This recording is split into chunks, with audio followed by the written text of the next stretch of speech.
طلاق بتہ اور نکاح حلالہ کا صحیح مفہوم۔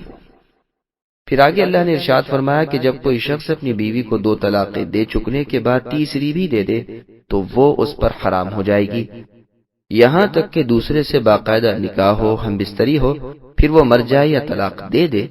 اسی طرح گو نکاح باقاعدہ ہو لیکن اس دوسرے خاوند نے مجامعت یعنی ہم بستری نہ کی ہو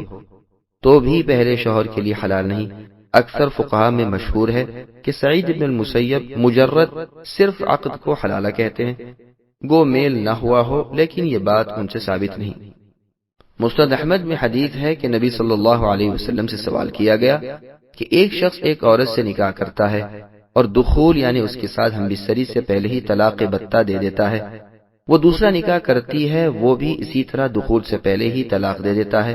تو کیا اگلے خاوند کو اب اس سے نکاح کرنا حلال ہے؟ آپ نے فرمایا نہیں، جب تک کہ یہ اس سے یعنی اس دوسرے خاوند سے اور وہ اس سے لطف اندوز نہ ہو لیں۔ اس روایت کے راوی ابن عمر رضی اللہ عنہما سے خود امام سعید بن المسیب رحمہ اللہ ہیں، پس کیسے ممکن ہے کہ وہ روایت بھی کریں اور پھر مخالفت بھی کریں اور پھر وہ بھی بلا دلیل؟ یہ یاد رہے کہ مقصود دوسرے خاوند سے یہ ہے کہ خود اسے رغبت ہو اور ہمیشہ بیوی بنا کر رکھنے کا خواہش مند ہو،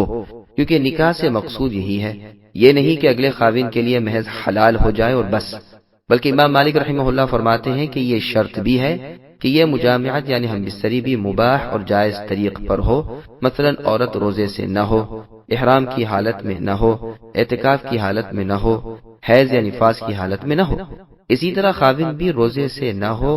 محرم یعنی احرام کی حالت میں نہ ہو یا اعتکاف میں نہ ہو۔ اگر طرفین میں سے کسی کی یہ حالت ہو اور پھر گو وطی بھی ہو جائے یعنی ہم بستری، پھر بھی پہلے شوہر پر حلال نہ ہوگی۔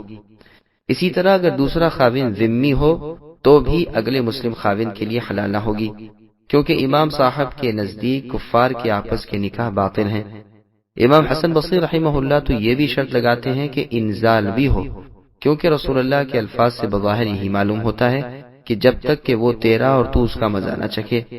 اور اگر یہی حدیث ان کے پیش نظر ہو تو چاہیے کہ عورت کی طرف سے بھی یہ شرط معتبر ہو، لیکن حدیث کے لفظ عسیلہ سے منی مراد نہیں، یہ یاد رہے، کیونکہ مسند احمد اور نسائی میں حدیث ہے کہ عسیلہ سے مراد جماع ہے۔ حلالہ کی شرعی حیثیت اگر دوسرے خاوند کا ارادہ اس نکاح سے یہ ہے کہ یہ عورت پہلے خاوند کے لیے حلال ہو جائے تو ایسے لوگوں کی مذمت بلکہ ملعون ہونے کی تصریح حدیثوں میں آ چکی ہے۔ سنن ابن ماجہ کی حدیث میں ہے کہ میں تمہیں بتاؤں کہ ادھار لیا ہوا سانڈ کون سا ہے؟ لوگوں نے کہا ہاں۔ فرمایا جو حلالہ کرے یعنی طلاق والی عورت سے اس لیے نکاح کرے کہ وہ اگلے یعنی اپنے پہلے خاوند کے لیے حلال ہو جائے، اس پر اللہ کی لعنت ہے، اور جو اپنے لیے ایسا کرائے وہ بھی ملعون ہے، یعنی اس پر بھی اللہ کی لعنت ہے۔ ایک روایت میں ہے کہ ایسے نکاح کی بابت رسول اللہ سے پوچھا گیا تو آپ نے فرمایا یہ نکاح ہی نہیں جس میں مقصود اور ہو اور ظاہر اور ہو، جس میں اللہ کی کتاب کے ساتھ مذاق اور ہنسی ہو، نکاح صرف وہی ہے جو رغبت کے ساتھ ہو۔ مستدرک حاکم میں ہے کہ ایک شخص نے عبداللہ ابن عمر رضی اللہ عنہما سے سوال کیا کہ ایک شخص نے اپنی بیوی کو تیسری طلاق دے دی، اس کے بعد اس کے بھائی نے بغیر اپنے بھائی کے کہے از خود اس ارادے سے نکاح کر لیا کہ یہ میرے بھائی یعنی اس عورت کے پہلے خاوند کے لیے جو میرا بھائی ہے حلال ہو جائے، تو آیا یہ نکاح صحیح ہو گیا؟ ابن عمر رضی اللہ عنہما نے کہا ہرگز نہیں، ہم تو اسے نبی کے زمانے میں زنا شمار کرتے تھے، نکاح وہی ہے جس میں رغبت ہو۔ اس حدیث کے اس پچھلے جملے نے